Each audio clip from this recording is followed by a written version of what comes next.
大家好，我是群主，欢迎来到我的参数分析节目。OPPO 呢最新发布了一款千元机 OPPO K13S。那之前的节目呢讲过一个 K12S，好像也是没有多长时间之前就发布的一个手机了吧。K12S 那款口碑好像就不错的啊，长续航那种手机。那么这次的 K13S 应该就是一代升级款了。我们看看它的配置规格怎么样啊？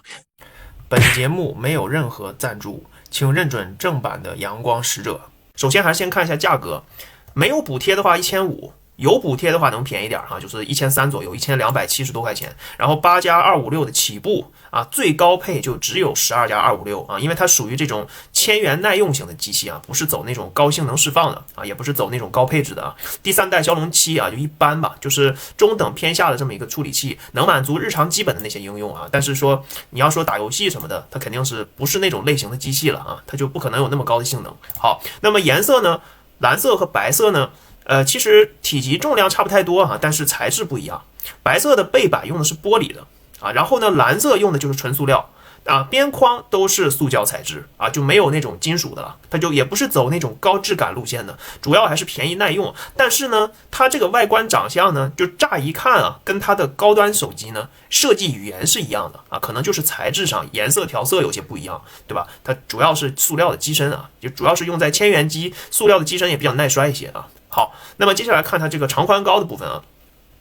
这个手机呢是6.8寸一个大屏手机。啊，那宽度呢做的比较宽一些啊，虽然是 OLED 屏啊，但是做的比较宽。那么宽呢有好有坏了，就好处呢就是说屏幕看起来会很大，就是你看内容也好看视频也好会更爽一些，因为大屏幕看着就是爽啊。但是呢坏处就是说单手握持呢会比较撑手啊，如果说你要单手打字的话会非常吃力啊，打字一般就双手了啊，除非9宫格还能好一点啊，但如果你是26键的话，肯定得双手打字。77.58毫米，这是一个很宽的一个宽度了啊。那么这个手机呢？算是比较宽的，但是重量还可以，重量控制的还可以。那么蓝色呢，因为用的是全塑料，它背板不是玻璃，白色呢会比它轻会比它重一些啊。蓝色其实是最轻薄的一款啊，蓝色是最轻薄的啊。那么厚度和重量控制的可以啊，就是有点宽啊。那如果你喜欢大屏幕的话，倒也不是缺点了啊。1.68毫米的边框呢，在千元机里算是比较窄的了啊。OK， 那么主要是看看它这个核心配置啊，屏幕这一块还是比较重要的，因为说在户外能不能看清屏幕的内容还是比较重要的。那么它是一个 OLED 屏，能够做到一定的亮度，就是默认手动可以到600尼特，在户外强光激发下呢，我估计呢不一定能到他说的1600了，但是我估计1000以上应该还是可以的。那么这样的话，你在户外能够看清楚屏幕显示的内容，即便是夏天的大太阳底下也能够看见屏幕显示什么。这样就要比一些低素质的屏幕看起来就是能看得见是比较重要的。因为确实很多低素质的屏幕，尤其是一些老款的机器啊，你会发现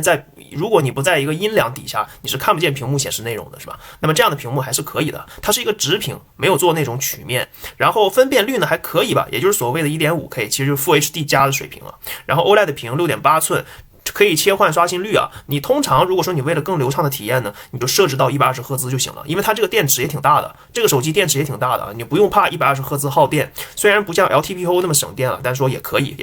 为了更流畅的体验，还是推荐120赫兹。然后呢，屏幕下方有一个短焦指纹，也就是说它是可以通过屏下指纹解锁、屏下指纹支付的啊。那么屏幕素质本身，我认为还行吧，就是没有说特别高规格，但是千元机吧，要求也不可能太高，对不对？好，屏幕就说到这里啊，你看重点它宣传了哈，超亮阳光屏，对吧？主要就是在外面能看得见啊，这是最大的卖点了。好，那么扬声器呢是立体声的啊，它告诉你是大音量啊，就不要指望音质多强啊。它屏幕呢倒是很宽大，就是看视频可能会更爽一些，然后给你个立体声扬声器啊，基本上能够满足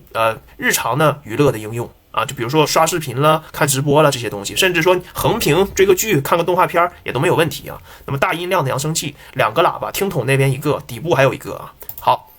然后就是核心性能3件套啊。骁龙7第3代我就不多说了啊，刚才其实也提到过了，一个中等偏下的这么一个芯片啊，而且它也不是，说实话也不是最新一代的工艺吧，是吧？那么怎么说呢？就是说它的性能表现，就像我讲的。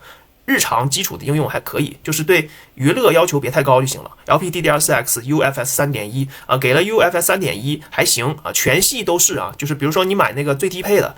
和那个最高配的都是这个一样的配置啊，只是它这个存储容量那个运存不一样，对吧？它最高配就只有12+256了，也没有更高也没有更低了啊，所以说就统一规格了，是吧？但是呢，它虽然有256G 的最高配，但是如果你觉得256不够用的话，也没办法了，不支持拓展卡啊，它只能插2个 SIM 卡，不能插拓展卡啊。那么这是这一点，在存储容量上你可能要注意一下。如果说你觉得256不够的话啊，好，那么7000毫安的电池确实很大。一天充一次是没有任何电量焦虑的，而且呢，80瓦的有线充电也可以，就充1个小时差不多了啊，充1个小时差不多了。而且呢，还能给别人的手机进行一个反向补电，比如说你身边的人，他电池小，好，他又没电了，还可以通过你插一根线给他进行反向补电，把你的手机变成充电宝了啊，你就能给人家救一命，是吧？就大概这么个意思。然后还有一个旁路充电。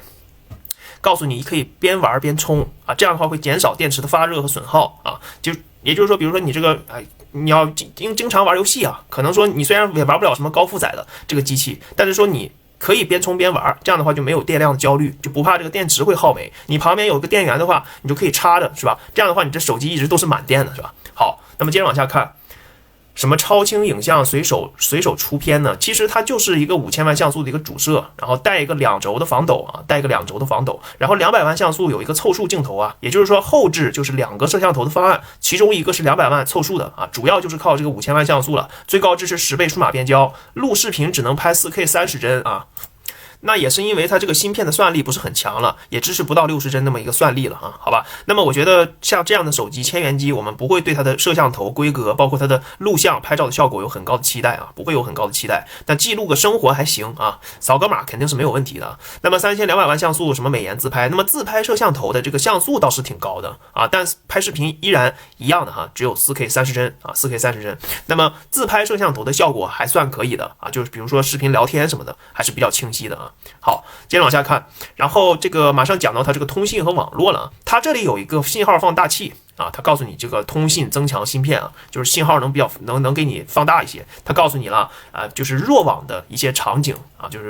就是可能会隔断一些信号啦，或者说基础设施不是很完善的那种地方，对吧？就弱信号的地方啊，它会给你一个信号增强啊，大概这么个意思吧啊。但是如果说那边连个基站都没有的话，再怎么增强，估计也是收不到信号的，这个取决于你使用的环境了啊。那支持 WiFi 6。啊，支持到蓝牙 5.2， 这个规格倒是不高啊。WiFi 6当然没有问题了，蓝牙 5.2 呢，就是这些蓝牙耳机吧，也是都能够连接的，能够听音乐都是没有什么问题的，只是规格不是最新的，那没关系啊。像这种千元机可以接受的啊。5G 频段10个，没有 N79，但是国内的5G 套餐都是可以用的，基本上你在国内使用没有什么大影响的啊。那么支持双卡。刚才说了啊，你只能插电话卡了啊，插电话卡、流量卡是可以的，但是说你插那个拓展那个存储空间是没有的啊，是没有的，这点注意一下。好，然后呢，它还有这个户外模式啊，就是打开户外模式之后呢，它就可以告诉你可以导航定位更准一些，也适配了一些像什么送外卖的这些平台的 APP， 对吧？就是这一点就是利好于外卖骑手，对吧？那么这里还告诉你了，搭载了一个很重要的东西，双频 GPS 3频北斗，也就是说这款手机虽然只有1000多，但是支持高精度的导航定位。啊，那确实是在这一点上就适合外卖骑手了，或者说你严重依赖手机导航的人啊，就是说你平时路痴啊，没有什么方向感了，走到哪里都需要手机导航一下的话，它比较支持高精度的这么一个定位啊。那么不像有一些没有高精度定位的呢，它可能有个20米到50米的这样一个误差，平时可能20-30米这样。那么这款支持双频 GPS 3频北斗，已经算是比较准的了，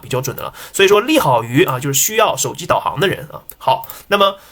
抗摔呢，就是现在的你没发现吗？百元机、千元机都在宣传自己抗摔啊，因为它本身塑料机身啊。那我觉得这个机器的话，白色因为它的背板用了玻璃材质啊，那么蓝色应该会比这个白色更耐摔，因为蓝色是全塑料的啊，这一点注意一下。如果你追求这个千元机耐摔抗用，而且你甚至手机壳我都不想带了，是吧？反正它抗摔，那你就买那个蓝色啊，是最抗摔的版本，因为它全塑料啊，全塑料。好，那么防水呢？蓝色和白色都是一样的啊，最高规格的防水，不小心泡水里了，掉盆里、掉桶里、掉水槽里、掉游泳池里，赶紧把它捞出来啊！它就不会进水短路啊！你长时间泡2-3个小时还是危险的啊！那么这一点我要提醒一下，就是泡一会儿不小心掉进去了，赶紧把它捞出来，是不会进水短路的啊！那么它这个防水规格是很高的，也就是说这款手机确实是走一个耐用的路线，耐摔又防水，而且还有高精度导航定位，那确实是一些户外工作者可以使用的一个手机，屏幕呢在阳光下也能看得见显示什么，是吧？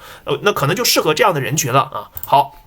然后它还有这个电动车的互联啊 ，OPPO 的手机这一点功能做的不错，因为我们群里已经有人在用这个功能了，就是它这个电动车是可以自动的提醒你的，比如说已经断开了啊，或者说什么有充上电了什么的，好像都是会提醒你的。主要是我没用过这个功能，但是我看群友们已经在用这个功能了，确实是不错，所以说我特地拿出来讲一下。那些不是很重要的宣传呢，我都没有拿上来说，是吧？那像这样的功能确实是属于实用性的功能啊。OPPO 跟这些电动车厂商做的这么一个互联，做了一个接口连接上了，那么这就是厂商用心做的一项功能，还是值得拿出来说一下的啊。好的，那么接着往下看啊，最后就是它的包装清单啊，就送你个透明壳吧，别的东西都有，取卡针了、充电器啊、充电线什么都有啊，主要就是送你个透明的保护壳。这个保护壳估计用2个月也就发黄了啊，如果你需要换壳你就换，如果你觉得这个手机耐摔呢，我不套壳也行啊，这个就你自己看着办吧，反正它官方会送你一个透明保护壳啊。那么这个手机呢，就像我刚才说的，适合什么样的群体呢，已经很明显了啊。然后呢，我还是一样把这个最便宜的价格